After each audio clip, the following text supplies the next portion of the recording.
Ego में बैठा रहे, अच्छा सीखा है। अब इक्वेशन क्या बनेगी, अभी तक आपने पढ़ा है, ध्यान सुनना, पैटर्न वही मैं पढ़ा रहा हूं। F इक्वल टू ma होता था, फोर्स की जगह आ जाएगा टॉर्क, मास की जगह आ जाएगा मोमेंट ऑफ इनर्शिया और अल्फा। ये निकालना सिखा चुका हूं, ये निकालना सिखा चुका हूं, अल्फा आएगा।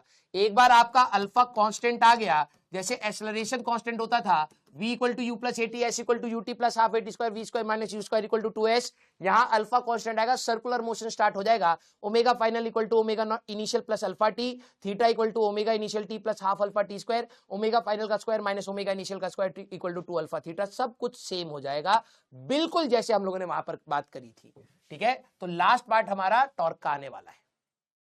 क्लियर? एक बच्चा अभी भी कह रहा है, देखो भाई मैंने आपको बहुत क्लियरली बोला है, एक्सक्यूजेस की लिस्ट कभी खत्म नहीं होगी। ठीक है, अगर आप एक सेंसिबल इंसान होंगे, आपको प्रॉब्लम सेट का सॉल्यूशन ढूंढना पड़ेगा।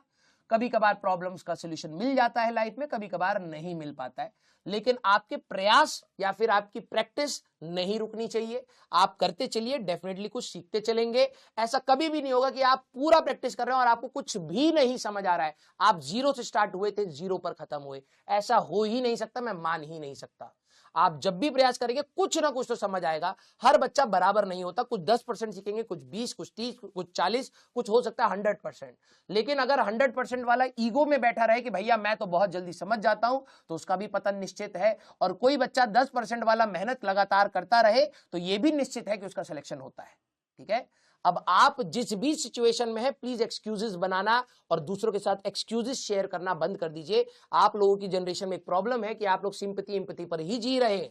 ठीक है, कोशिश करिए कि उसकी जरूरत ना पड़े। आप अपने आप को मोटिवेटेड रखिए। आपकी लाइफ में प्रॉब्लम्स हैं, आपकी पढ़ाई में प्रॉब्लम्स हैं, वो हमेशा रहेगा। कोई भी परफेक्ट तैयारी करके यहां से नहीं निकलता है, बिलीव मी।